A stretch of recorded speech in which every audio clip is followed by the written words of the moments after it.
Bom, então na aula passada a gente estava trabalhando ali na planilha, né? Falei, a gente estava trabalhando ali com uma rede neural. Uma rede neural não, né? Com a regressão logística, né? Em que a gente tinha ali pesos, né? A gente deu pesos aqui para cada uma das colunas e aí a gente multiplicava todas as colunas e somava e fazia e aí passava essa soma para a função da regressão logística, lá para sigmoide, que transformava em valores de -1 a 1, né? De, melhor, de 0 a 1, né? E aí 0 significava que era uma predição de que não ia ter ataque cardíaco e 1 que ia ter ataque cardíaco, né? Então, na verdade, ele vai dar valores aí de 0 a 1 aí contínuos, né? Então, seria, por exemplo, como se fosse uma porcentagem de chance de ter ou não ataque cardíaco baseado em dados aqui do histórico do paciente, né? Então, aqui a gente está tentando prever, prever aí ataque cardíaco baseado em histórico do paciente. Tá, isso aqui é um exemplo de dados, eu que inventei esses dados que nem não são de verdade, tá? É só para vocês entenderem como que a gente vai trabalhar mais ou menos com a rede, com, com inteligência artificial, né? Para prever, para fazer a previsão de informações. Então a gente num estudo comum, né, a gente poderia fazer esse levantamento aqui com pessoas que tiveram mesmo, né, para ter um histórico, que tiveram ataque cardíaco, e basicamente você precisaria levantar aqui essas informações das pessoas. Idade, que são informações fáceis de conseguir, né? Idade, sexo, pressão sanguínea, colesterol, batimento cardíaco, nível de açúcar no sangue, histórico familiar, tá? E aí, isso aí seria utilizado, né, para prever aí o possível ataque cardíaco de um paciente ou não, tá? Baseado em todos esses dados aqui do paciente.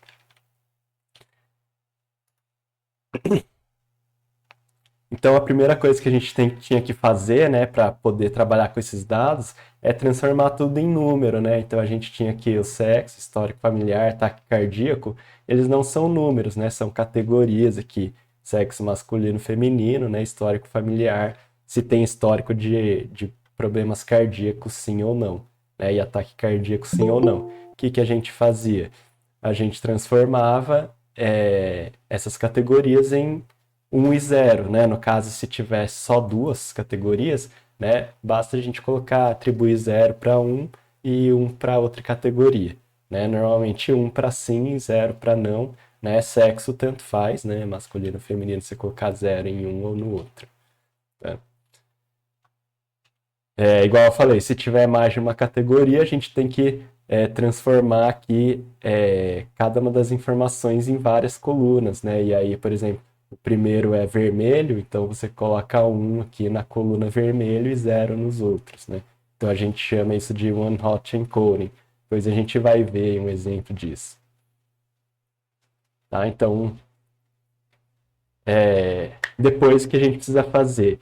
Como as variáveis estavam em valores absolutos em escalas diferentes, né? Por exemplo, se a gente olhar colesterol, que está numa escala muito mais elevada, ali no nível do 200, né? Enquanto que idade está no nível de 40, 60, né?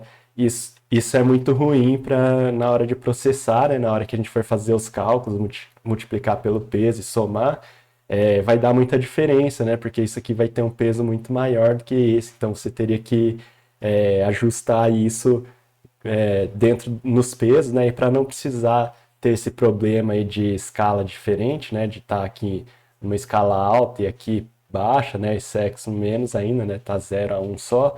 A gente faz a padronização dos dados, né? A gente pega o valor, divide pelo mínimo e subtrai o mínimo e divide pela amplitude, né? O máximo menos o mínimo.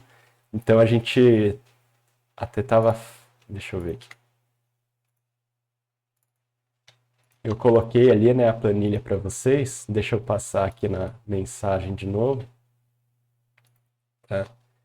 A planilha para vocês e basicamente a gente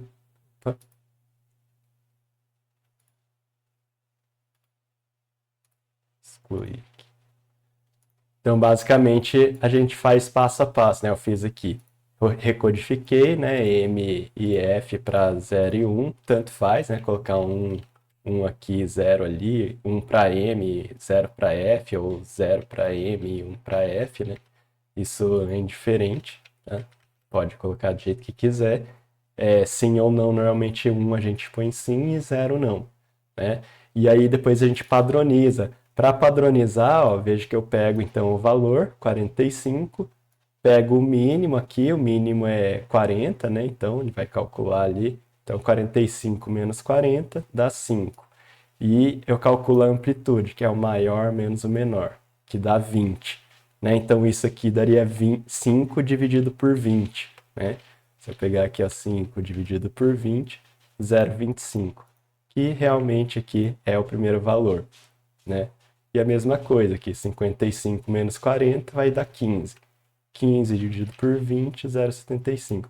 Esse é o maior sempre vai ter o valor 1, né? E o menor sempre vai ter o valor 0, tá? Então, é assim que funciona, a gente vai padronizar tudo dessa forma, né? Então, o menor vai valer 0, o maior vai valer 1, tá? E os outros valores intermediários aí, porque a gente está padronizando aqui, baseado no mínimo e máximo, tá? Com isso, a gente pode partir ali, só copiei aqui os dados, tá, para uma outra tabela de regressão. E aí, o que, que a gente faz? Né? A gente pega Então, para cada coluna aqui, a gente vai ter um peso, tá? Que pode começar aleatoriamente, aqui você pode pôr aqui os valores que você quiser, tá? Aleatório mesmo, tá? Não tem muita restrição não nos valores. Normalmente são valores não muito altos, né? Por volta de menos 1 a 1, né? Ou por aí, tá? E outra coisa que a gente faz é adicionar uma coluna de viés, né? Que lembra que eu estava falando lá que o viés é como se fosse aquele, como se fosse o intercepto, né? Da regressão. Quando a gente fazia ali a regressão, deixa eu pegar aqui. Deixa eu ajustar aqui um pouquinho, ó, a minha mesa, que eu esqueci de ajustar.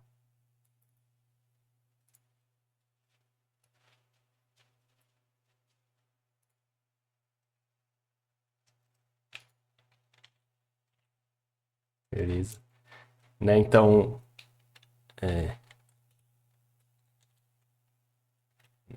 que era o nome? Check. Que era o nome do aplicativo lá de...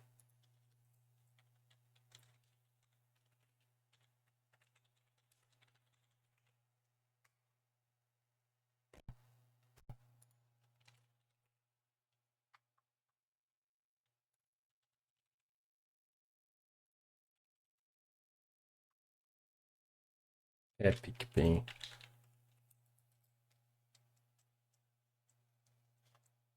Estou abrindo aqui as coisas que acabei esquecendo de abrir. Tá, então, esse viés aqui que a gente adiciona, né, era para fazer como se fosse ali quando a gente vai fazer uma função, uma regressão, né, esse viés aqui seria onde ele bate aqui no intercepto, né, para poder fazer aquilo lá que eu falei. Às vezes, todas as colunas têm efeito negativo, né, então todas as colunas, por exemplo, fariam, fariam esse gráfico aqui descer, né? E se não tivesse o início alto, não teria como eu ter valores altos, né? Então, para isso que tem o viés. Se não tivesse o viés, sempre teria que partir aqui do zero, né? E aí, se todos tivessem efeito negativo, só ia dar sempre valores abaixo aqui, né? Então, o viés é para a gente poder ter um valor inicial ali mais alto, tá? Ou mais baixo, né? Dependendo do problema que a gente tiver. Felipe, quer perguntar, Felipe? O professor, estatisticamente falando, a função do viés, então, posso definir como isso? É um parâmetro para que a gente enxergue os valores positivos? Na verdade, o viés é um valor que a gente vai partir daí, né? Então, por exemplo, às vezes a probabilidade de ataque cardíaco, mesmo se for tudo zero aqui, se a idade, se a idade tiver efeito zero, né? Sexo tiver efeito zero, pressão, se tiver tudo efeito zero, o risco de ataque cardíaco vai ter algum ainda, né? Não vai ser nem 1 e nem 0, vai ser um valor. Esse valor é o valor do viés, tá? Então, por exemplo, se eu coloquei aqui, chutei aqui que o valor inicial do viés é menos 0,6, sei lá, então ele seria menos 0,6 seria o valor inicial, né? Lembrando que isso ainda vai ser passado pela função da sigmoide lá, que era aquele valor lá, 1, né, dividido por 1 mais a exponencial de menos z. Z, então, é a soma de todas as colunas aqui, tá? Então, o viés seria o ponto de saída, né? Mesmo que tudo for zero, tá? Vai ter algum risco, e esse risco é o viés, tá? É isso que a gente entende aí como viés, beleza? Beleza, então o que a gente vai fazer? Então a gente vai começar aqui com valores aleatórios, como eu falei, é aleatório mesmo, tá? Eu começo com uns pesos ali, eu não sei quais são, e eu vou usar o gradiente descendente que a gente falou na aula passada, né? Que vai usar ali a derivada para saber qual é a tendência do modelo ficar melhor ou pior, dependendo dos pesos, e aí eu consigo ajustar os pesos baseado nessa tendência. Tá? Então eu pego ali, começo com pesos aleatórios, e o que eu vou fazer? Para cada coluna, vou apagar aqui e vou fazer de novo para vocês verem. Para cada coluna aqui, o que eu vou fazer? Então eu vou pegar esse peso aqui e vou multiplicar pelos valores aqui da coluna, né? O 0,25. Né? Ele vai ficar ali, vai diminuir um pouco. Então eu vou fazer isso para todos, para a segunda linha, para a terceira linha, para a quarta linha, para a quinta linha, e vou repetir a mesma coisa para o sexo, né? Só que agora não era para ter ancorado a coluna também, porque quando eu for para o sexo eu quero que mude aqui também para o sexo. Então eu só ancoro a linha aqui, na verdade. Né? Quando eu passar aqui, ó, vai multiplicar 1 vezes 0,51, né? E assim por diante. Pressão sanguínea, menos 0,15 vezes 0,4, dá 0,06. Tá? Então eu só estou copiando aqui os valores. Tá? Estou multiplicando, então. Eu estou multiplicando, então, todos os pesos, tá? Todos os pesos pelos valores que tem aqui na tabela inicial, tá? E aí, simplesmente, eu calculo agora o Z, né? O Z nada mais é do que a soma desses valores aqui. Lembra que eu falei que, matematicamente, né, a gente falava que o Z era peso, né, vezes os x, né? X são os valores da tabela, tá? X são os valores da tabela. Então é peso vezes x mais o viés, né? Mais o viés. Por isso que eu coloco sempre 1 aqui, porque daí 1 vezes o peso do viés vai ser só o viés mesmo, né? Então é isso que eu estou fazendo aqui. Estou somando todos os pesos vezes x mais o viés, tá? Por que eu transformei aqui em data aqui? Nada a ver. Tá? Então, ó, é só a soma mesmo de todos esses caras, tá? Então, para a linha 1, o Z é esse daqui. Para essa linha aqui, né, o Z vale 3,27. E aí eu faço a sigmoide, né? A sigmoide era aquele... Ah, é porque eu... É aquele dá conflito aqui com o atalho aqui do Epic Pen. A sigmoide, né, era aquele 1, né, dividido por 1 mais a exponencial de menos z, né, o z eu calculei aqui. E aí eu faço exatamente a fórmula ali, ó, 1 dividido por 1 mais exponencial de menos, né, o valor aqui, que é essa célula aqui, I11. Todo mundo sabe usar Excel, né, ou não? Excel não, aqui é o Google Sheets, né, mas é a mesma ideia, né, tem o mesmo, funciona da mesma maneira.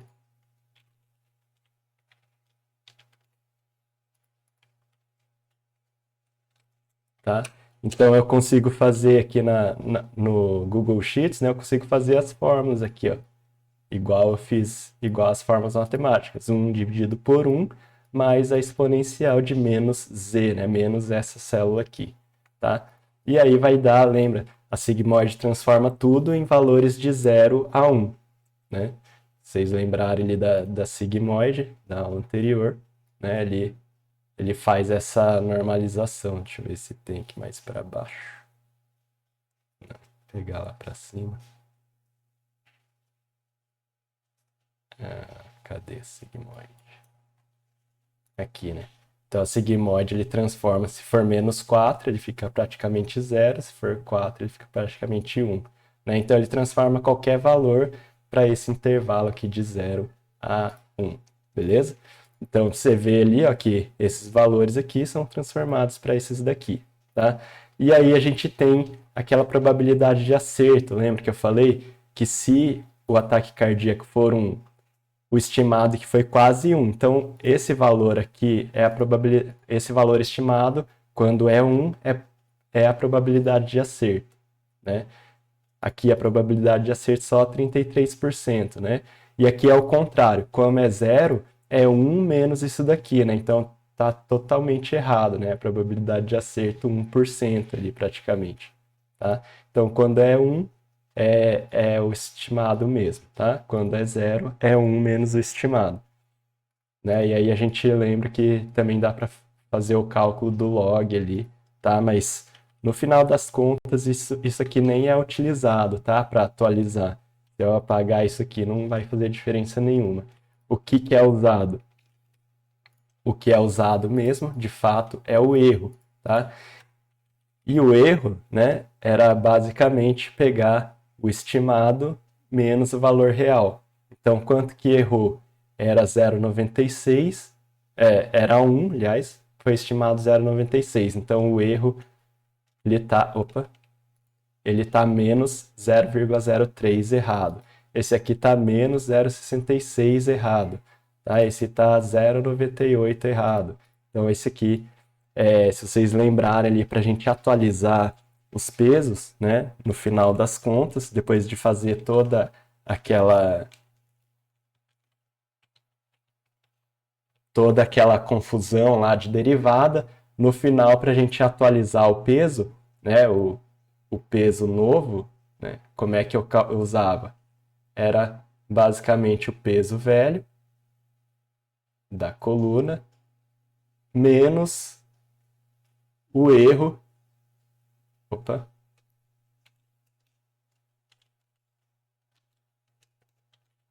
menos o erro vezes o x, né?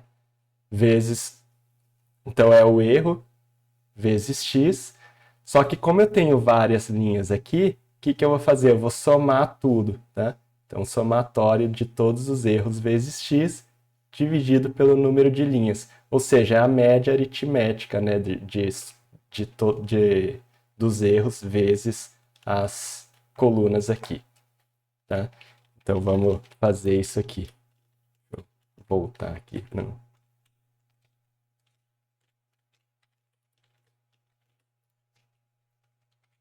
Tá? Então, os erros. E aí, simplesmente, então, eu pego o erro, multiplico pelos x, tá? Então eu pego os erros, multiplico pelo x, pelos x. Os x é os valores de entrada da idade, do sexo, pressão sanguínea, faço tudo a mesma coisa. Pego o mesmo erro, multiplico pela coluna ali da tabela original. A média disso, tá? Então a média disso é justamente o valor que eu vou utilizar para atualizar o peso, tá? Então esse valor aqui eu vou utilizar para atualizar o próximo peso. Então eu coloquei aqui exatamente isso. Eu pego aqui o valor antigo, o peso inicial que eu chutei, menos esse valor aqui, a média do erro vezes o valor da coluna, né? Isso para atualizar o peso da idade. E aí você pode multiplicar pela taxa de aprendizado. Lembra que às vezes o meu modelo precisa. Às vezes, quanto mais profundo é o meu modelo, depois vocês vão ver ali, mais complexo eu vou usar a taxa de aprendizado menor, tá? Senão ele vai acabar estourando, tá? Tem toda uma teoria aí por trás de taxa de aprendizado, aqui a gente só vai mostrar aqui uns exemplos, eu vou mudar ali para vocês verem rapidinho como isso afeta a aprendizagem, tá? Então, basicamente, eu vou fazer isso para cada uma das colunas, né? Pego o peso antigo, menos os erros vezes a coluna de sexo, né? A média aqui dos erros vezes sexo, tá? Faço isso para todos. A mesma coisa, é a mesma conta. Veja que o viés, né? Ó, o viés 0,18, tá? O viés é só também, né? Mesma coisa. Pego ali o 0,63 menos aquilo ali, menos o que eu calculei aqui, 0,18, né? Isso vai dar 0,81. Para saber se está ficando melhor mesmo, eu calculei também aqui a média absoluta do erro, né? Como o erro é negativo e positivo, se eu fizer uma média simples, pode ser que por ter erro para cima e para baixo, eles se anulem, né? O que eu faço para eles não se anular? Eu tiro o valor absoluto, ou seja, deixo tudo positivo e tiro a média. Então o erro médio aqui, afastamento do zero é de 50%. Então está errando aí em 50% em média as predições, tá? E aí eu faço a mesma coisa. Multiplico o peso pelas colunas, tá? Então aqui todos os pesos pelas colunas, somo aqui o Z, né? Então eu só copiei e colei ali tudo, faço o sigmoide, né? Calculo. Isso aqui na verdade nem precisa, probabilidade de acerto e o log, tá? É só o erro que importa aqui para mim. E veja que o erro subiu aqui até, né? E é comum, até dependendo da taxa de aprendizagem, ele no início começar a subir, tá? E depois ele começar a diminuir. Isso porque, né, a gente tem muita coluna, tá? Como a gente tem muita coluna, tem muitos pesos, pode ser que no começo ele comece a piorar e depois ele comece a acertar, começa a ajustar aí esses pesos aí corretamente, tá? Mas se eu for lá continuar fazendo os cálculos, tá? Simplesmente eu vou fazendo a mesma coisa, né? Faço as idades vezes o erro, né? Média aqui, e essa média eu vou ajustar aqui esse peso aqui baseado nessa média. Veja que no final, ó, eu vou diminuindo, tá? Então aumentou, mas depois ele diminuiu. Diminuiu, diminuiu. Olha aí ó, como vai a média do erro aqui, ó, vai diminuindo cada vez mais, né? Então, conforme os pesos vão se ajustando, tá? Então, o erro médio vai diminuindo. E esse é o gradiente descendente, tá? É assim que a gente calcula, então, o gradiente descendente para regressão logística. Então, é assim que a gente vai ajustar os pesos, tá? Os pesos que inicialmente eu chutei esses valores, tá? Mas por essa fórmula aí, usando os erros e os valores de entrada, eu consigo ir atualizando os pesos aí para eles irem indo para valores cada vez mais ajustados para acertar realmente a predição que eu quero, né? A predição que eu queria ali. Então veja que aqui no final, né? Eu nem sei quantas vezes eu fiz isso, mas ele diminuiu ali para 15% o erro. Então já está bem mais próximo do certo, né? Então isso aqui é como eu faria manualmente, né? Eu fiz aí na planilha para vocês verem como é que funciona esse algoritmo aí do gradiente descendente, tá? Que a gente vai utilizar aí para ajustar os pesos aqui do nosso da nossa regressão logística, tá? Aí, o que que eu fiz, pessoal? Eu fiz isso aqui também no caderno, tá? No caderno do Colab. Deixa eu colocar ali o link para vocês, depois eu coloco na aula também, lá no Moodle. Né?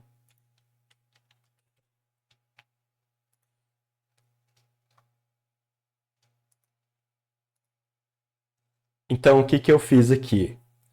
Basicamente, eu fiz a mesma coisa, tá? Na verdade, é o mesmo dado que eu tinha colocado lá, eu só coloquei ele como texto aqui, simples.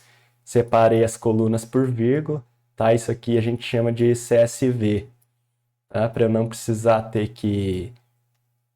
Senão, na verdade, daria para fazer de outro jeito, né? Eu poderia pegar aqui esses dados, por exemplo, colocar numa nova planilha aqui, tá? Eu poderia exportar ela aqui, sei lá, como CSV, tá? Você abrir aqui isso daqui no... Olha, é a mesma coisa, é o arquivo aí separado por vírgulas, tá? Para ficar igual na aula passada, então veja que eu baixei aqui esse arquivo, né? Na hora que eu fiz aqui o download, eu posso colocar no GitHub meu, tá? Vocês têm GitHub, sabem o que que é? Não fazem ideia?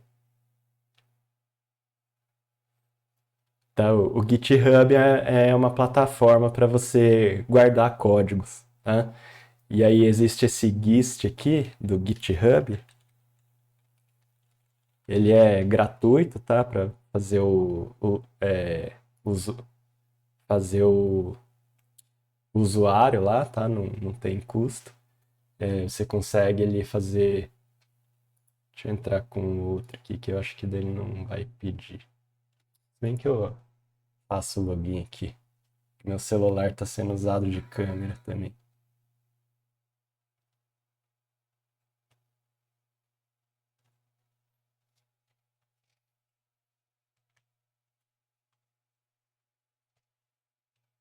Tá, então eu fiz o login ali, é gratuito, tá? Para você fazer o seu login.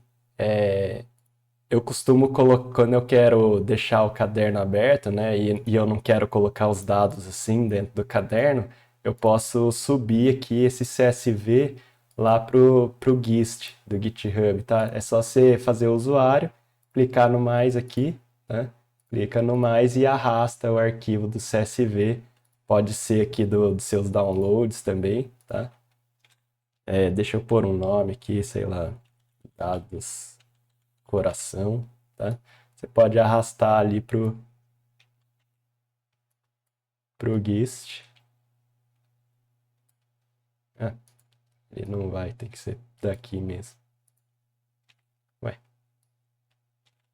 tá travado. Aí. Então você arrasta, ele vai para lá. Tá? Vou pôr aqui cardíaco CSV. E você clica aqui, ele vai criar aqui um link aqui que você pode compartilhar e as pessoas acessarem esse dado. Para abrir ali no Colab, você tem que clicar ainda nesse raw aqui, no cru, tá? Porque ele vai ler esse arquivo cru aqui. É esses dados aqui que importam para ele, tá? Então eu poderia aqui daí nem precisaria de fazer isso daqui, né? Não precisaria dessa linha, dessa célula. Eu posso simplesmente, vou deixar aqui só para ficar os dois jeitos.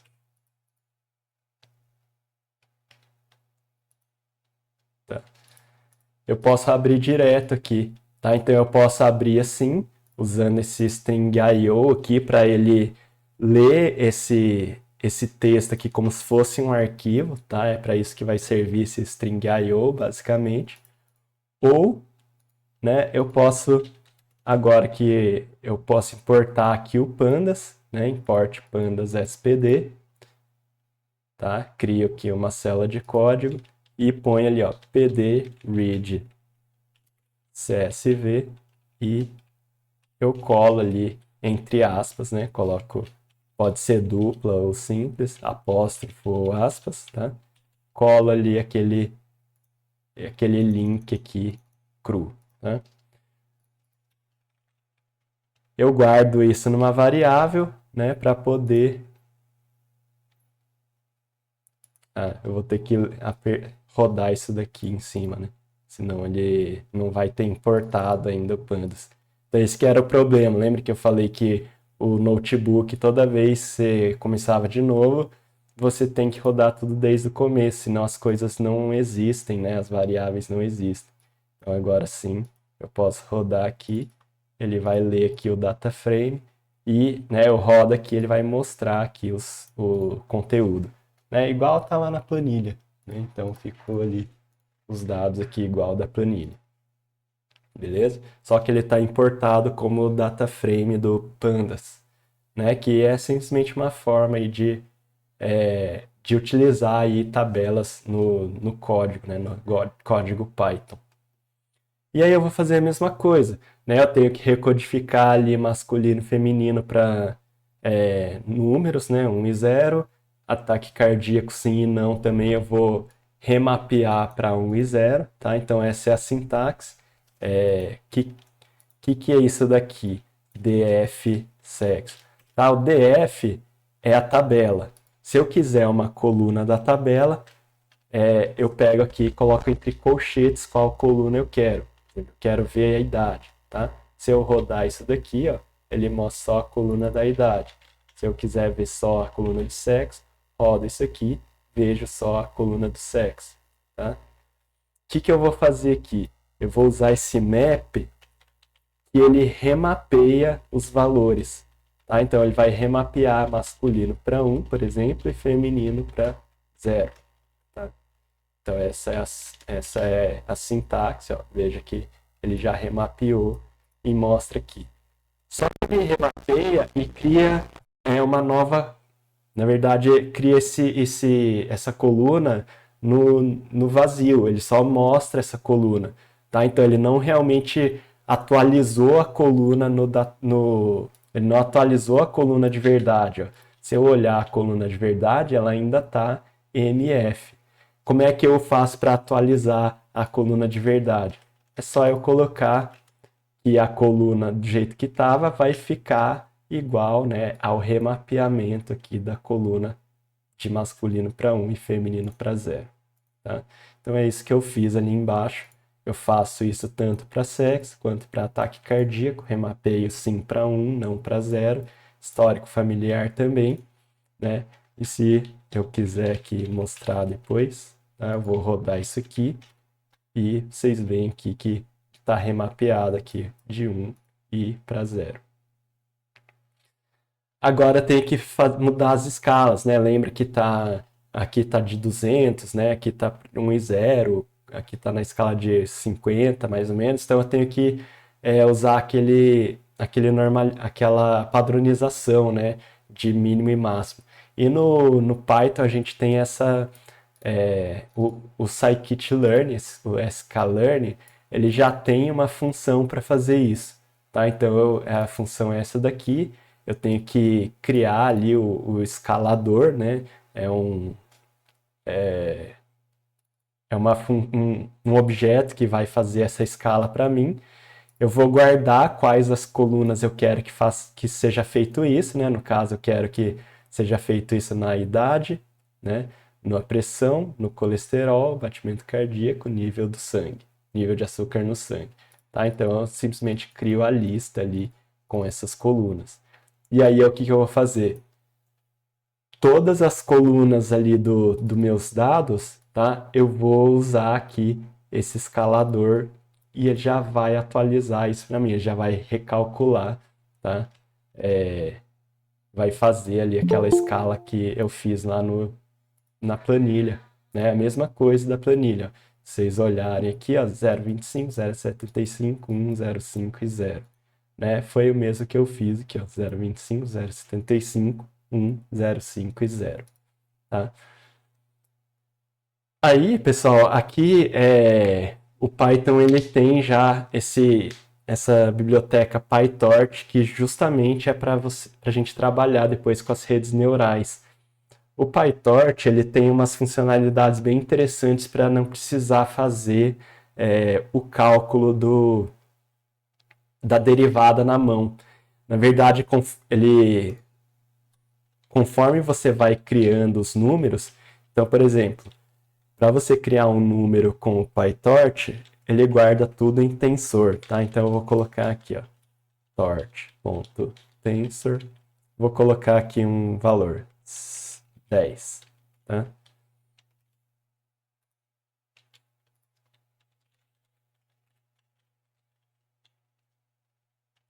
Se você olhar ali, simplesmente é um número que ele guarda aí nesse formato de tensor, tá? Por enquanto eu não vou explicar muito mais a fundo do que é tensor, tá? Depois a gente fala certinho.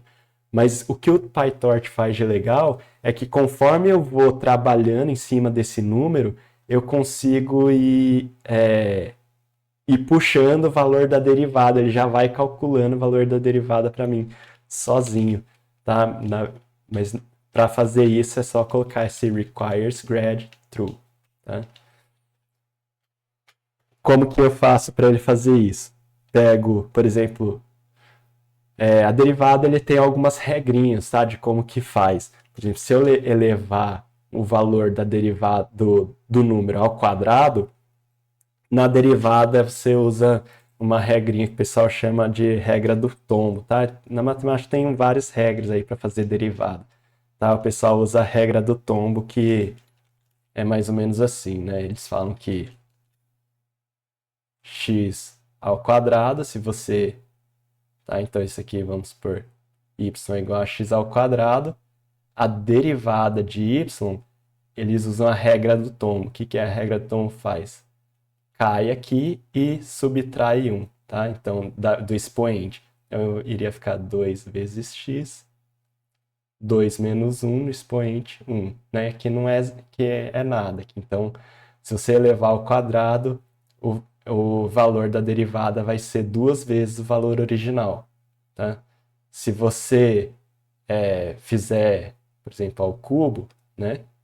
O valor da derivada vai ser, regra do tombo, Caio 3, x ao quadrado. Tá? Então, se eu pegar o 10, agora eu vou pegar esse 10 aqui, esse número aqui, né?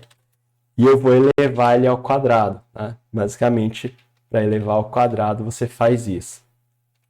Só que para calcular a derivada, você vai usar o backward, tá? Essa função backward, aí ele já vai calcular, na verdade ele vai calcular a derivada já do número.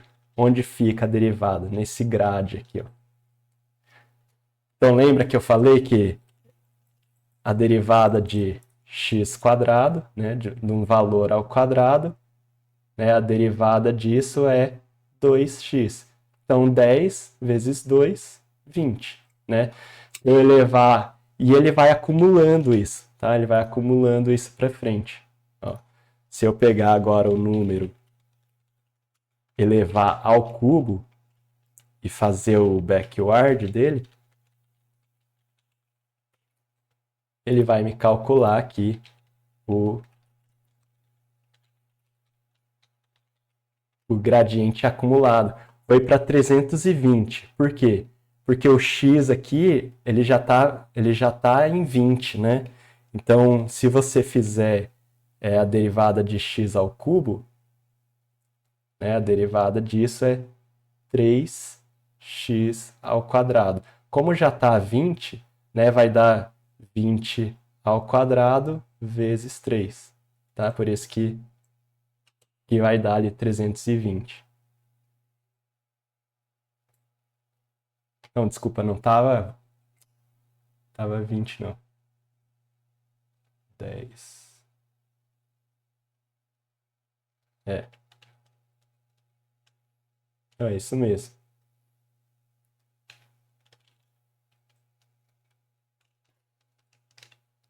Tá? Então ele já vai calculando aí os, já vai calculando aí a derivada conforme eu vou fazendo operações aqui com o número, tá? Então ele já vai, na verdade é porque ele fez os dois ao mesmo tempo, né? Ele fez aqui, por que que ficou assim? Porque ele fez o, nossa, que tá aumentando aqui a espessura. Nem sei como que arruma isso. É porque ele fez, na verdade, a derivada duas vezes, né? Ele fez isso aqui, ó. Derivada de 2 vezes 3, né? Ficou então a derivada da derivada, tá? Por isso que ele deu 320 ali. Então ele já vai encadeando aí várias derivadas. Aqui.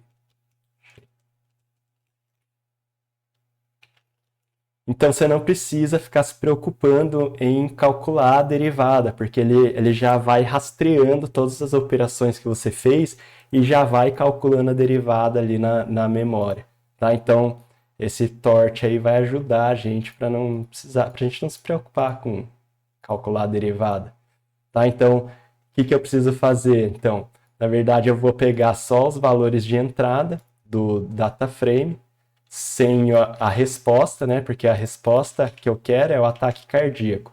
Então, se eu colocar para ele dar o drop no ataque cardíaco, vai me mostrar a tabela sem o ataque cardíaco, tá? Se eu quiser só o ataque cardíaco, coloco aqui ele entre colchetes, né? Aí vai me retornar só a coluna de ataque cardíaco, tá? Então, o que que eu faço? Eu transformo os dois, né? Tanto os valores de entrada para o torque tensor, como a saída, que é só o ataque cardíaco também para esse torque tensor, tá? Aí, aqui, o que que eu estou fazendo? Esse seed aqui é para eu gerar números aleatórios sempre constantes, tá? Então, na informática, né, a gente não consegue gerar valores aleatórios de verdade. Na informática, a gente faz algumas operações de resto, de multiplica por número primo, tira o resto, tá? Para a gente conseguir criar números pseudo-aleatórios, né? Então, na verdade, ele se baseia em uma semente para ir gerando os números aleatórios, tá? Então, sempre que se você inicializar com um valor fixo, todos os valores aleatórios, na verdade, vão ser sempre iguais, tá? A partir do se você configurar que você quer uma semente específica. Isso é para a gente deixar reprodutível, né? Para a gente poder refazer e vai dar sempre o mesmo resultado, tá? Então é isso aqui que eu estou fazendo aqui no começo. E aqui eu estou inicializando, então, pesos aleatórios, viés aleatórios, tá? Então, deixa eu passar aqui para outra célula, senão daí para ficar menos coisas, tá? Então, só para vocês verem, ó, os pesos iniciais, tá? E o viés inicial menos 0,6380. E na verdade eu coloquei de propósito, né, exatamente os mesmos valores ali que eu tinha colocado. Na verdade eu tinha colocado aqui, só que daí eu mudei, né, na hora que eu falei que eu estava fazendo um exemplo para vocês. Né, mas eu posso colocar ali os valores iguais para vocês verem que vai dar exatamente os mesmos resultados. E aí você coloca lá a taxa de aprendizagem, tá? Pode pôr 1, 10, né? Daí depois você pode, como aqui é no código, ele roda bem rápido, tá? Eu consigo modificar isso rapidinho. Mas aqui também, né? Como ele já está dinâmico, se eu colocar, ó, lembra que com 1 ele vai ali dos 50, daí vai para 60, depois para 56. Se eu colocar uma taxa de aprendizagem de 10, olha o que acontece. Ele aumenta para 57, depois para 62, depois ele já cai ali para 10% de erro só. Então ele aprende bem mais rápido. 4%, 4%, 3% de erro. Então olha como ele aprende rápido aí a, a ajustar em cima desses dados aí que eu dei, né, para ele. Então aqui eu vou fazer a mesma coisa. Posso colocar ali a taxa de aprendizagem e aí aqui é a função de perda, tá? Que é basicamente aquela função lá que eu tinha feito do y vezes log de y mais y, não, 1 menos y vezes log de 1 menos y chapéu, tá? Então essa aqui essa função aqui é basicamente essa função aqui, tá? Como que eu calculo o quão ruim tá o meu modelo. Esse é o BC-Loss.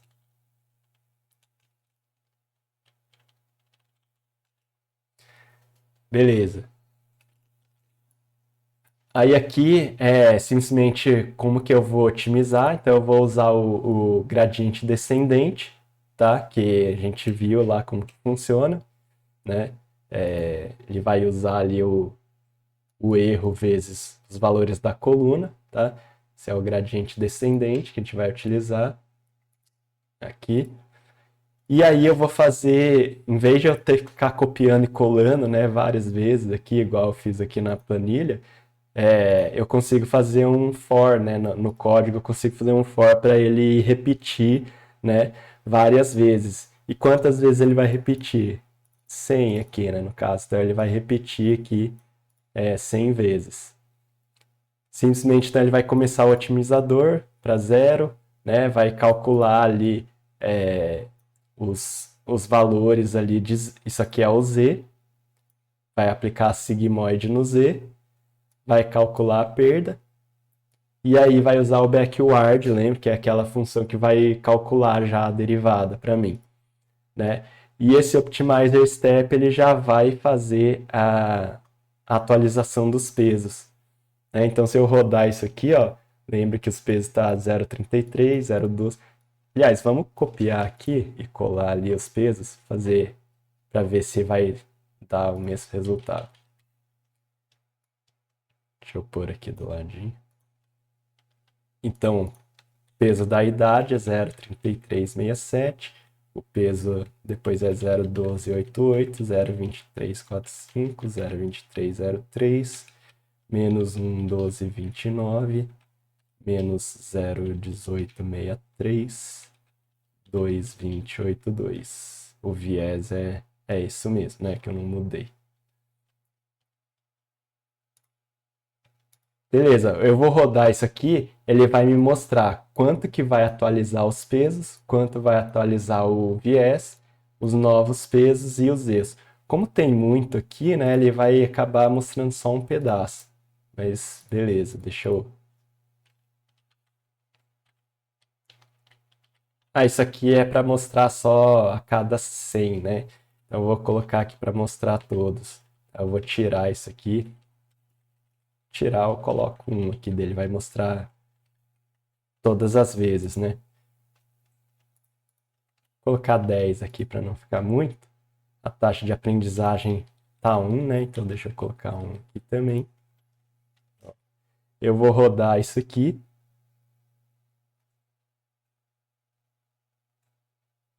E veja que ele vai imprimir aqui para mim quanto que eu preciso atualizar os pesos. É para ter dado os mesmos valores daqui, ó. E realmente ó. O primeiro 0,039, atualização 0,039, segundo 0,07, terceiro menos 0,13, menos 0,13, 0,14, menos 0,12, 0,7 e o viés 0,063. Tá? Então é exatamente a mesma coisa que eu fiz aqui, só que ele faz bem mais rápido, né? Ele faz aqui já num loop, já fez aqui 10 vezes, já mostra aqui, né? Já vai fazendo aqui as atualizações rapidinho, né? E calcula aqui o erro já. né? Se você quiser, coloca 1000 ali já, ó. E eu quero que mostre agora só a cada 100, né? Para não ficar mostrando muita coisa aqui. E aqui eu nem vou mostrar os pesos, né? Porque vocês já viram que dá igual, tá? Eu só vou mostrar o erro, tá? Para vocês verem quanto que o erro vai melhorando, ó. Então começa ali com o erro.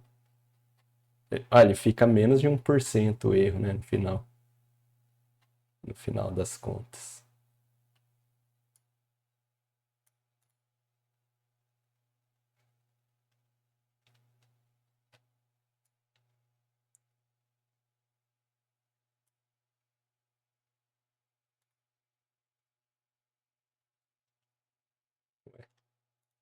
Ah, tá. É porque eu.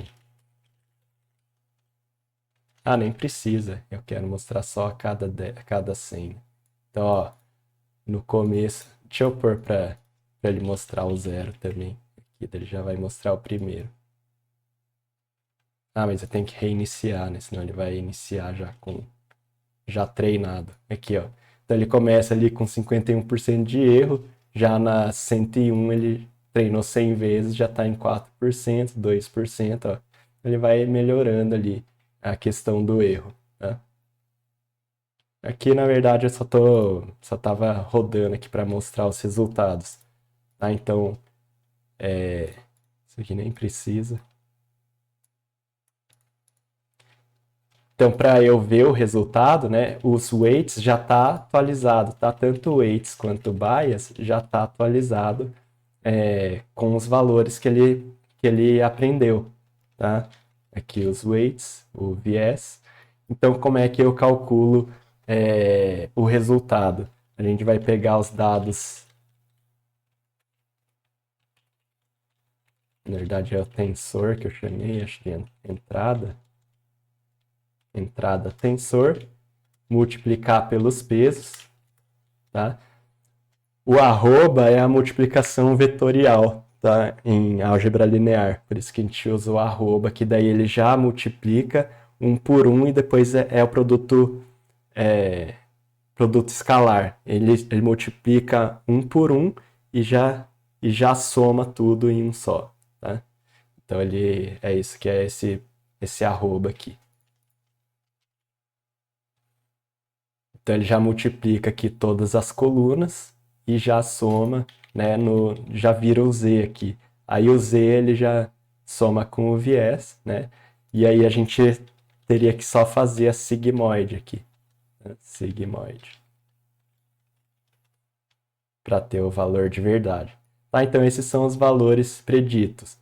0,98, 0,99, 0, quase, 1 e 0,63. Veja que está muito perto do que era mesmo. Então era para ser 1, foi 0,98. Era para ser 1, 0,99.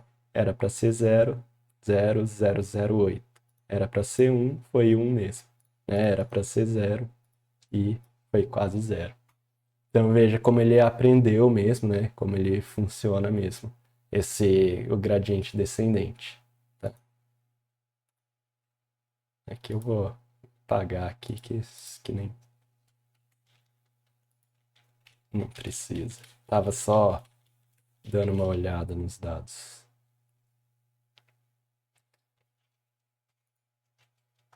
Beleza? Então esse é a regressão logística aí, é o gradiente descendente aplicado na regressão logística feita no código, né? Feita no código.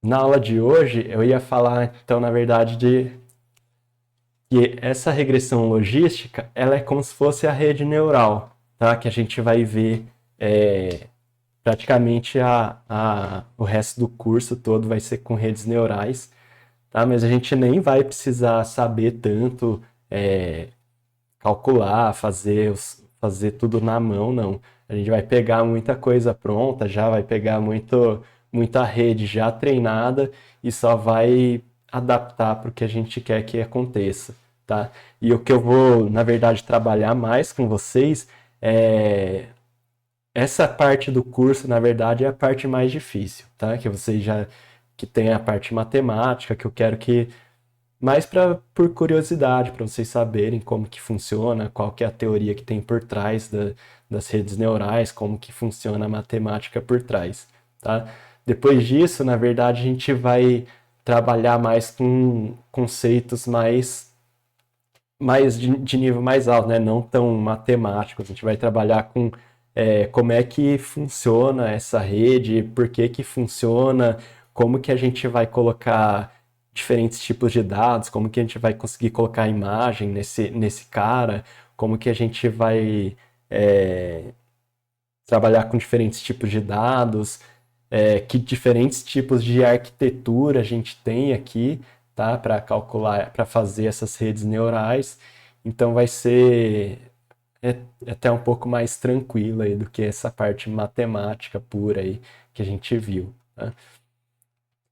Então as redes neurais, então basicamente essa regressão logística basicamente é o ponto de partida aí das primeiras redes neurais, né? Então na verdade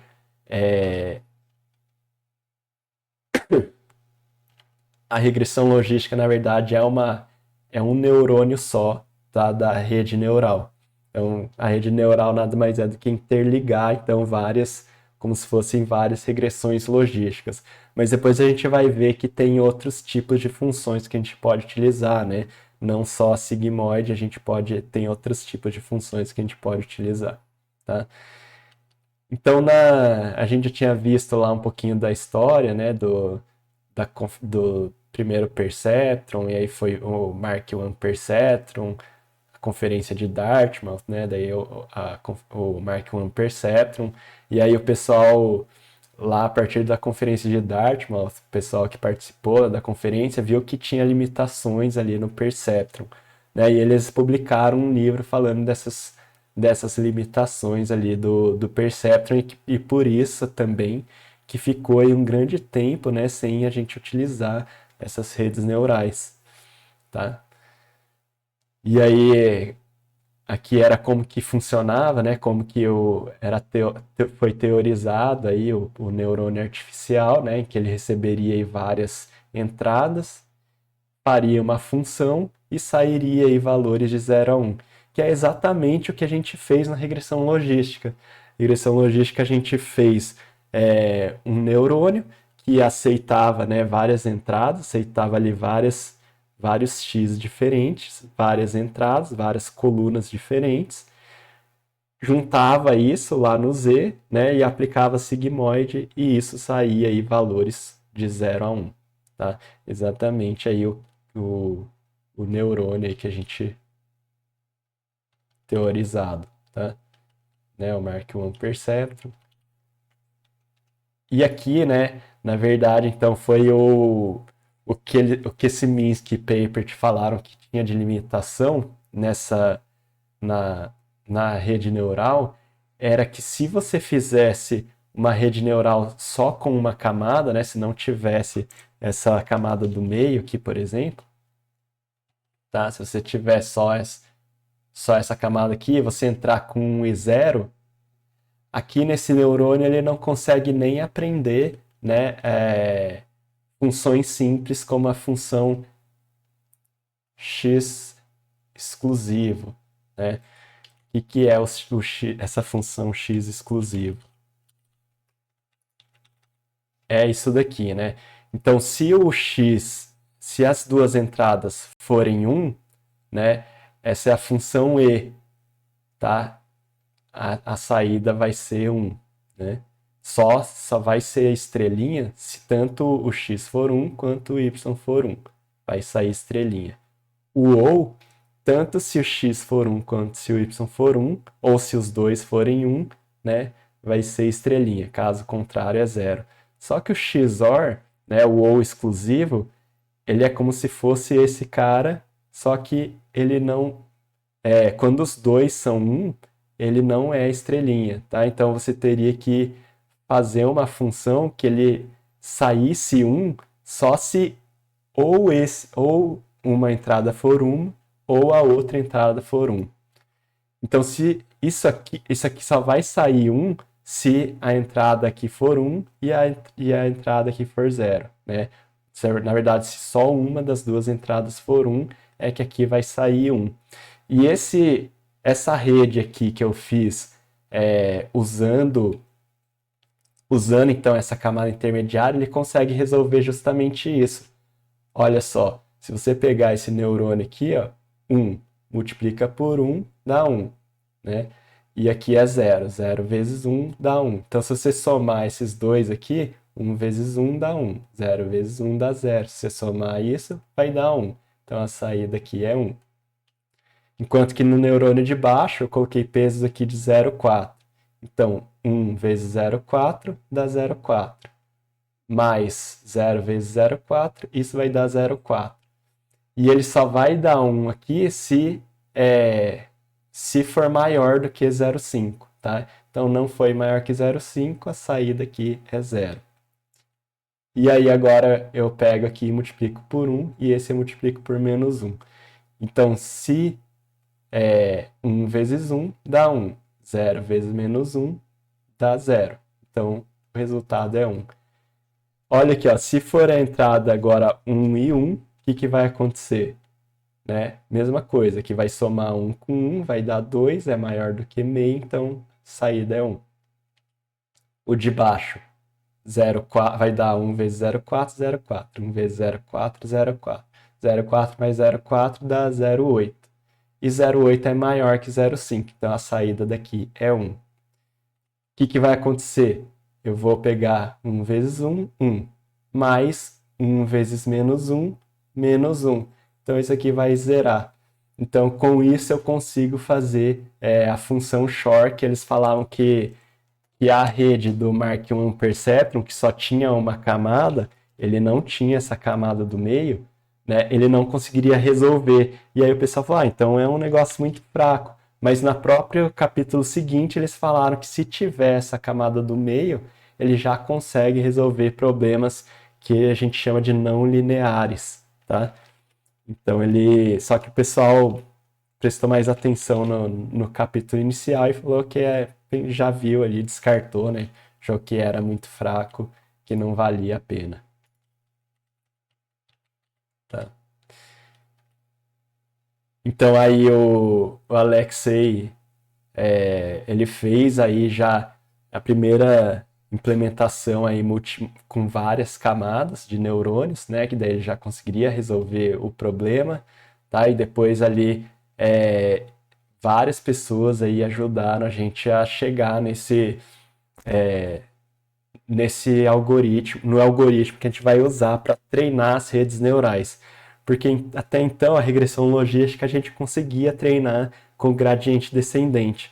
Só que se você tiver várias camadas, como que você treina vários neurônios? A gente sabe como treinar um neurônio, né? Que é basicamente a regressão logística. Mas como que eu treino os neurônios de antes, tá? E aí que surgiu, então, o conceito da retropropagação. O que eu vou fazer na retropropagação, no backpropagation? Eu vou pegar aquele erro que eu peguei da saída, né? E eu vou trazendo ele para trás. Eu vou retropropagando o erro baseado nos próprios pesos, né? Se o peso, por exemplo, esse aqui está totalmente errado, tá? Erro 1. Se o azul, vamos supor que é um peso maior, o que significa? Significa que esse neurônio aqui, essa ligação aqui, ela teve um peso maior para eu ter errado aqui do que esses outros que têm peso vermelho, que é um peso baixo. Então, o que ele vai fazer? O algoritmo, matematicamente, ele vai aumentar o peso desses caras aqui que estão em vermelho e diminuir o peso desses azuis. Tá? Então, quanto mais tiver errado, mais ele vai reajustar aqui os pesos, tá, das ligações. É mais ou menos assim que vai funcionar. Então vamos ver como que a gente como que a gente faria essa retropropagação, tá? Então, como eu falei, a regressão logística basicamente é o neurônio só, tá? Em que a gente pega ali várias entradas, né? A gente pegou ali várias colunas, a idade, batimento cardíaco, né? Várias informações, então são esses vários X diferentes. Os pesos que eu iniciei aleatoriamente, que depois a gente treinou, né? Somo tudo isso, esse vezes esse, somo tudo isso, somo com o viés, e aí eu faço a função de ativação, que basicamente foi a sigmoide que a gente utilizou na regressão logística, tá? E basicamente o que a gente vai fazer agora é juntar, em vez de usar um neurônio só na saída aqui, a gente vai juntar aqui vários neurônios, aí vai fazer realmente, por isso que a gente chama de rede neural, tá? Cada um desses caras aqui vai se comportar como uma regressão logística à parte, tá? E como que ele é treinado? Então eu vou retropropagando o erro. Eu não tenho o erro aqui na saída, né? Por exemplo, era para ser 1 e deu 0,4. O erro foi de 0,6, né? Eu vou voltando esses erros para trás aqui para poder ir calculando como que eu vou reajustar os pesos daqui para trás, baseado no erro que foi sendo trazido aqui para trás, né? A partir do final. Por isso que é retropropagação. Eu vou trazendo ali do final para o começo. Pode falar, Fábio.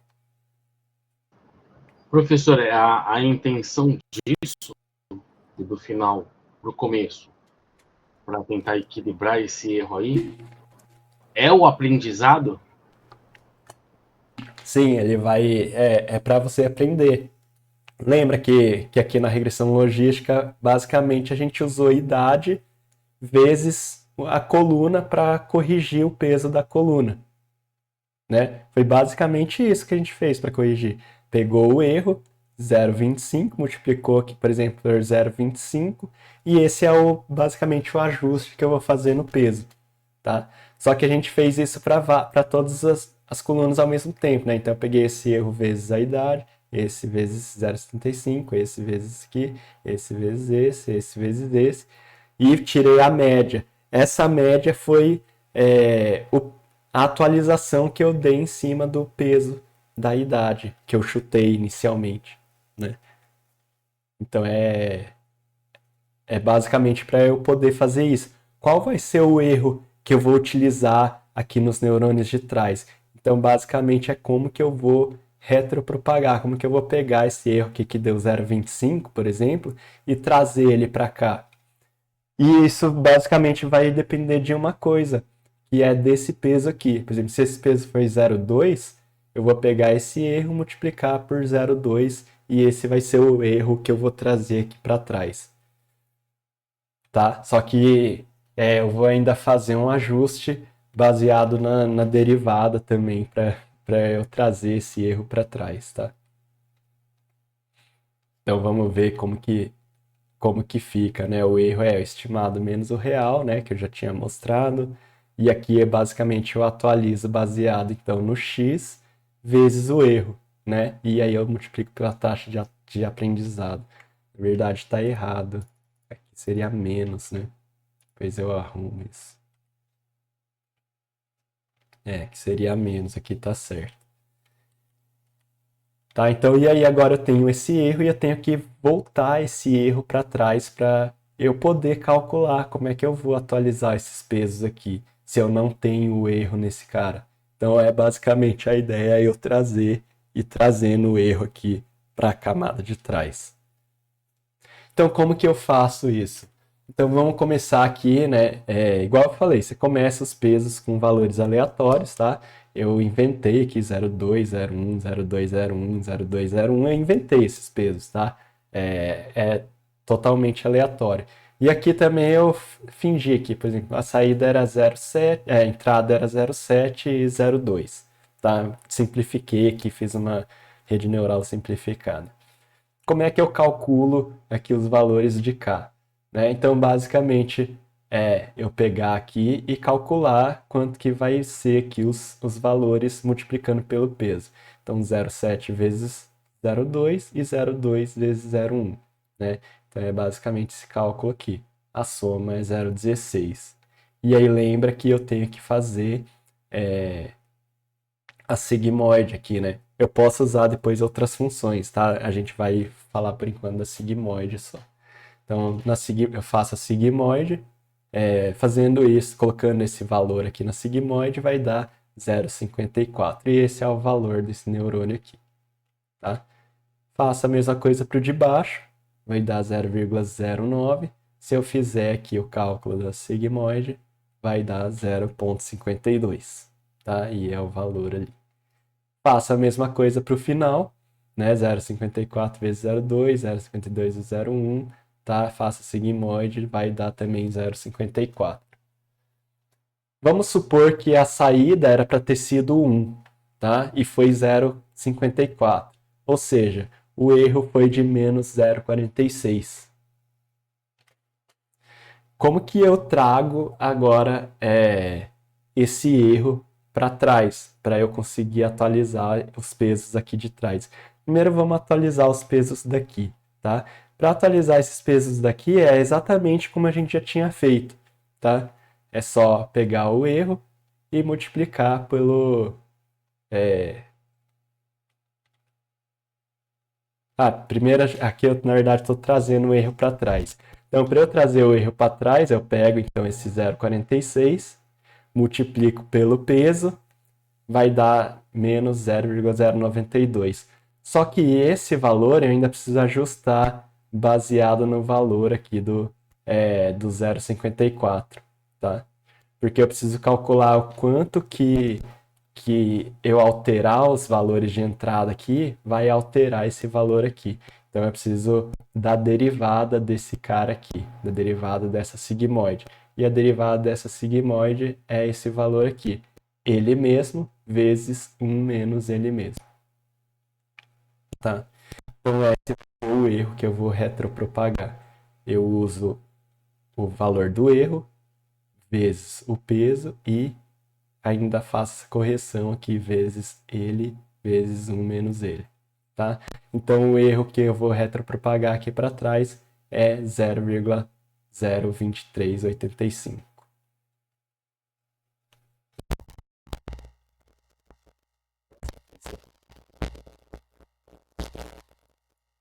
Está errado, é menos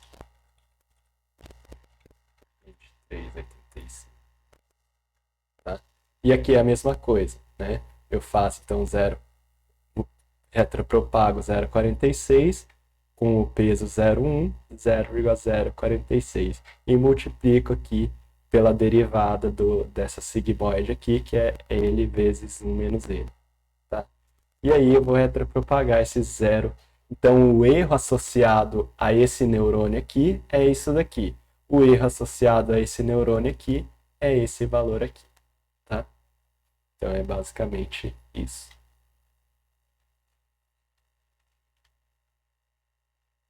Como é que eu atualizo esse peso aqui? Esse peso é exatamente como a gente já tinha atualizado anteriormente. É o erro vezes o valor anterior aqui. Tá? Então, vou atualizar ele em menos 0,2484. E esse aqui em menos 0,2392. Né? Então, considerando taxa de aprendizado 1, né, eu pego aqui o 0,2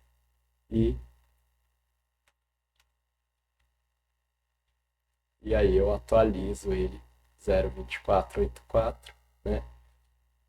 Soma ali, vai ficar 0,4484. E esse aqui, 0,3392.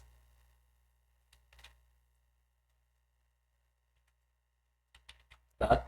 Então agora eu esqueço isso aqui, porque eu já atualizei os pesos daqui, né? E agora eu vou calcular como que eu atualizo agora esses pesos daqui. Agora ficou mais fácil. Agora ficou fácil, na verdade, porque é basicamente o mesmo cálculo que eu vou fazer. Vou pegar aqui esse peso, multiplicar pelo valor de entrada e esse é a taxa de atualização que eu preciso dar aqui nesse 0,2. Que aqui no caso é menos 0,01. No caso vai dar menos com menos, vai dar mais, então vai ficar 0,2167. Tá? Atualizei esse daqui, faça a mesma coisa para esse cara aqui, faça a mesma coisa para esse cara aqui, né? E aí eu consigo atualizar tudo, tá? Então, basicamente é isso. A única diferença, então, que eu tenho que fazer para trazer o erro para trás é fazer esse ajuste aqui na derivada dessa função aqui de ativação, tá? Que é esse cara aqui. É o valor que está aqui vezes 1 menos o valor que está aqui.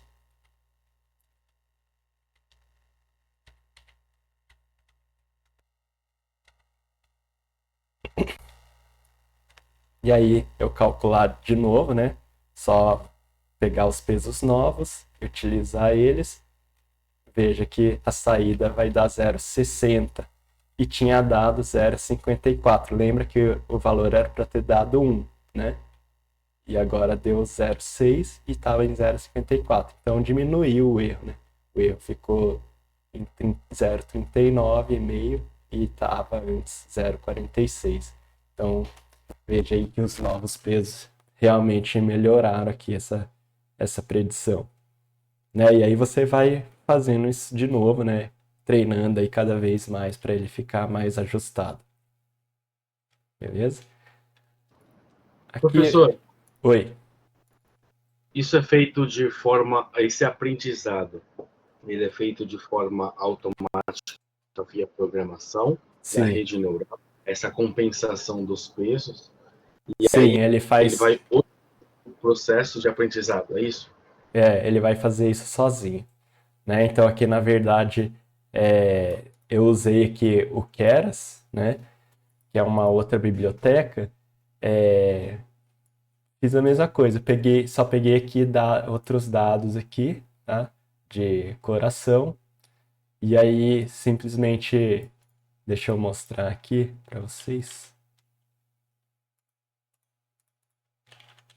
Deixa eu separar aqui, tá? Para ficar um pouco mais passo a passo, para vocês verem o que é esse DF. O head aqui é para eu ver só as primeiras linhas, tá? Para não ficar muita coisa.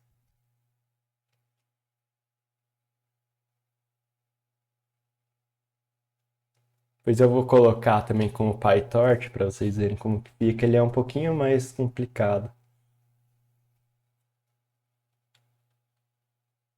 Também não é nada demais. Você vai ter que criar uma classe lá, daí dá uma pequeno trabalho. Então, os dados são esses, tá? Então, esse aqui é dado. Eu não sei muito bem de onde é esse dado, porque tinha pegado na internet, eu nem lembro mais de onde que é, mas acho que esse dado aqui é real, tá? Ele tem. É basicamente a mesma coisa que aquele que eu inventei, né? Ele tem dados do paciente, idade, sexo, aí ele tem umas informações de batimento cardíaco, colesterol, eu não lembro direito o que era cada uma das coisas aqui, tá? Mas ele tem isso aqui, eu lembro que era alguma coisa que sai no exame de eletrocardiograma, tá? Essas informações aqui. E aí a mesma coisa, era para predizer ali se tinha ou não doença cardíaca baseado nos dados desses exames aqui, dessas informações aqui, tá? E aí eu separo lá o X, que são os dados que eu quero, o Y, que é a saída que eu quero, tá? E basicamente eu pego ali e faço a mesma coisa lá, ó. Vou escalar os dados com o min-max scaler, né, para ficar padronizar entre valores 0 e 1, tá? E aqui simplesmente eu defino o meu modelo, tá? A minha rede neural. Então, como que eu defino a rede neural? Eu falo aqui quantos neurônios eu tenho de entrada. Neurônios que eu tenho de entrada, na verdade, são quantas colunas eu tenho. Então, eu tenho 1, 2, 3, 4, 5, 6, 7, 8, 9, 10, 11, 12, 13. Só que eu acho que eu tiro alguns daqui, porque eu coloquei só 10 aqui de entrada. Ah, não, esse aqui na verdade é um neurônio de saída. Eu quero que saia 10 neurônios a entrada é isso daqui. Que aí sim eu pego quantas colunas eu tenho. Esse X-trem aqui. Deixa eu fazer aqui passo a passo, tá? Aqui, ó. Lembra que eu falei lá quando eu estava falando de aprendizagem de máquina que eu tenho que separar o que eu vou mostrar pro meu modelo, para ele ser treinado, do que depois eu vou usar para testar, para ver se realmente ele está acertando aquilo que eu quero, né? Então eu tenho que separar uma parte dos dados para ver se realmente treinando com aquilo lá ele consegue depois entender para dados que ele nunca viu, tá? Para dados que ele não viu. Então é isso que eu estou fazendo aqui, eu estou separando em treino e teste, tá? Então se eu pegar aqui o X-Train, ó, ele tem ali várias linhas, tá? E o shape vai me mostrar quantas linhas tem. Então tem 871 linhas e 13 colunas. Enquanto que o teste, né, como eu separei 15%, é para ter só 15% de linhas, não é para ter tudo isso, né? Para ter ó, só 150. Tem lá por volta de 1.000 linhas, né? Então 870 ficou para o treino e 150 ficou para o teste.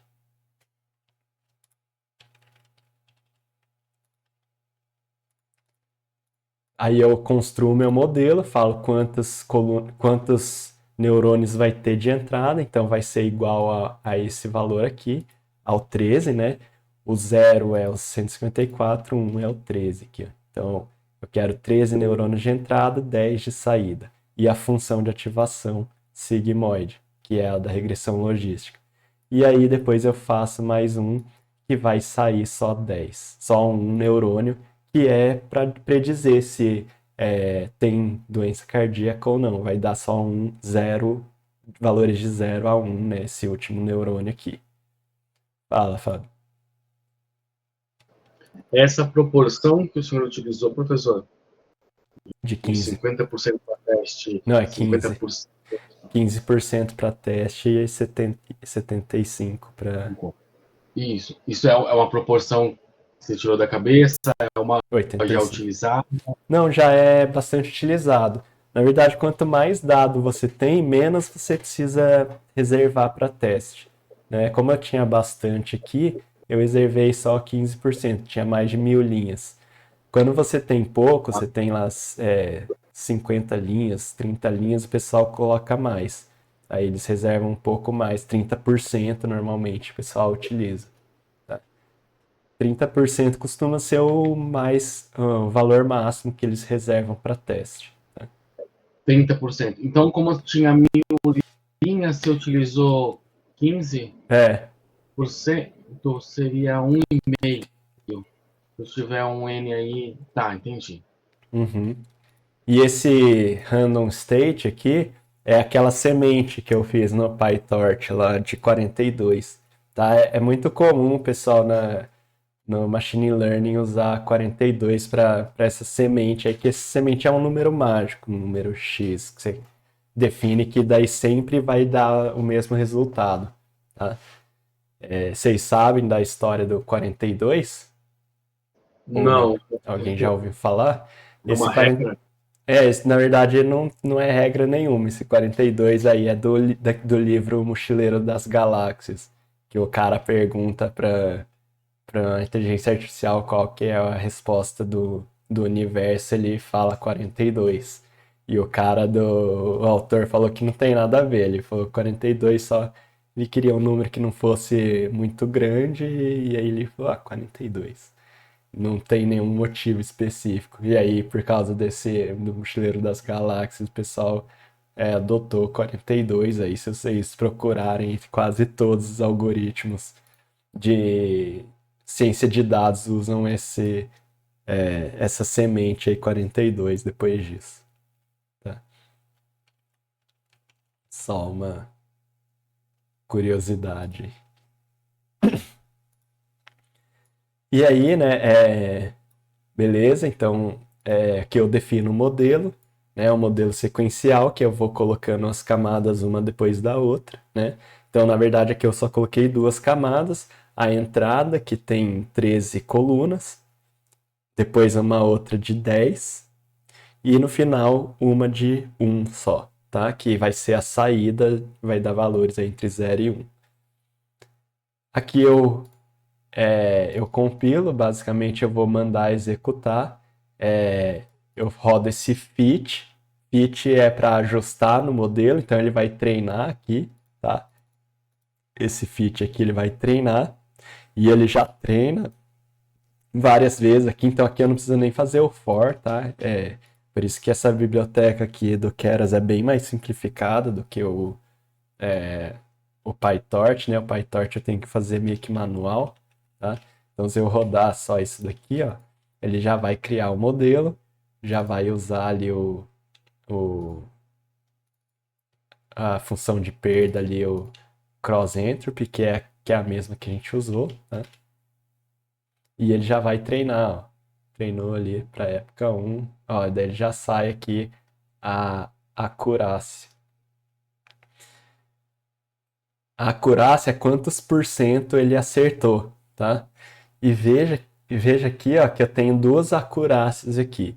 Quantos por cento ele acertou assim, né? Por exemplo, se ele deu 0,6 e era 1, acertou, né? Porque 0,6 é maior que meio, então ele previu que teria doença cardíaca, tá? Então você normalmente ajusta um limiar ali, você fala, se for maior que 0,5, ele previu que tem doença, se não, não tem doença, tá? Então aqui ele diz que 46% de acerto. Só que ele tem uma validação, que é justamente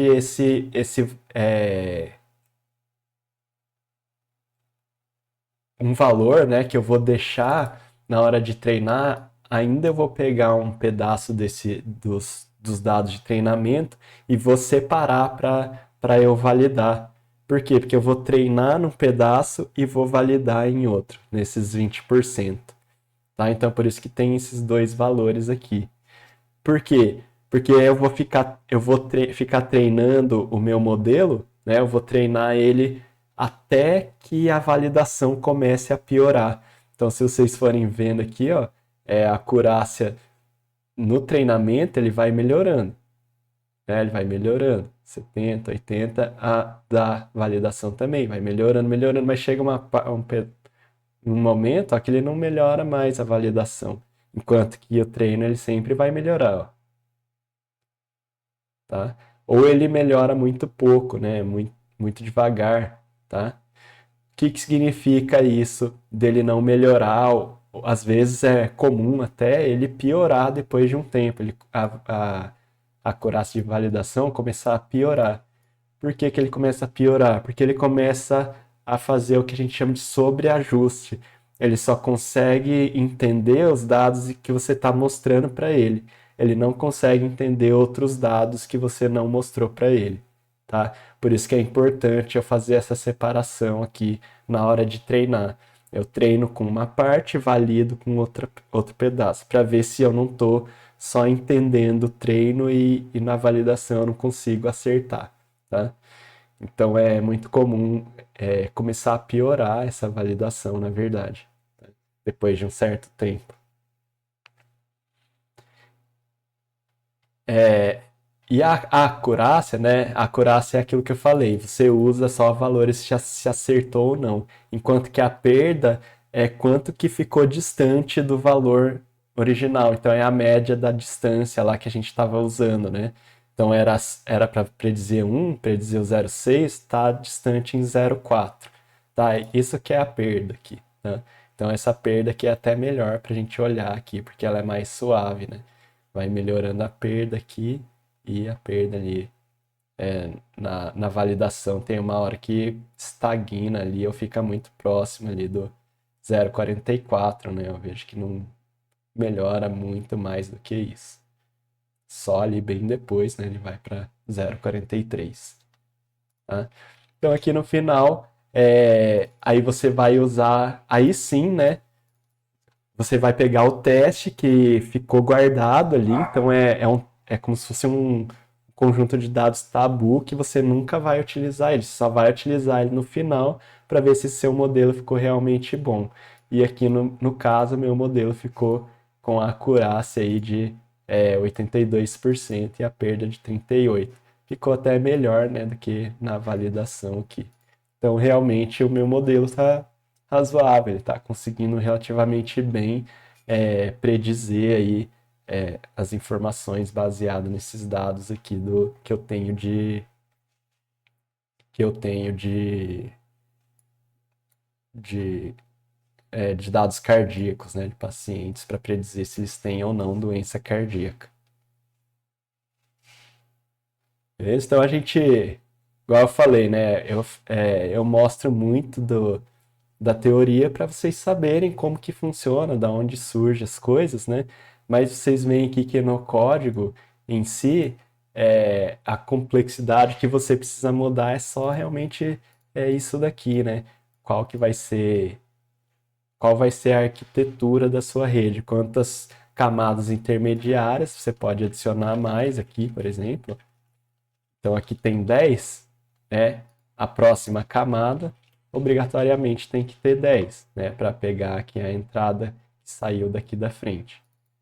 Aqui eu posso colocar, sei lá, que sai 5.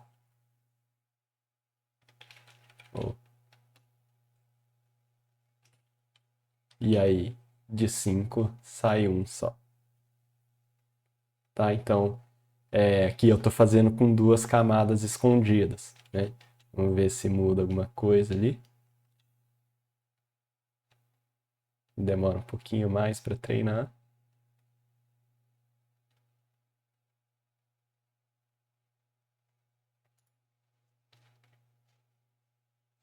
Né? Mas parece que está ficando melhor que os valores de validação.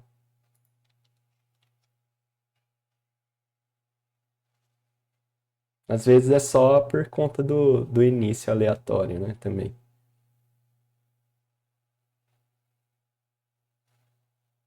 Olha aí. Né? Na verdade, o resultado no teste final ficou pior. Então ele teve aquele problema de sobreajuste, né? Ele sobreajustou ali nos dados de treinamento e no teste final ficou pior, na verdade, do que o outro modelo. E é isso, pessoal. Então, na aula de hoje eu queria mostrar para vocês, falar um pouquinho aí sobre redes neurais profundas, né? A partir daqui a gente só vai aprofundar um pouco mais nos conceitos para vocês entenderem.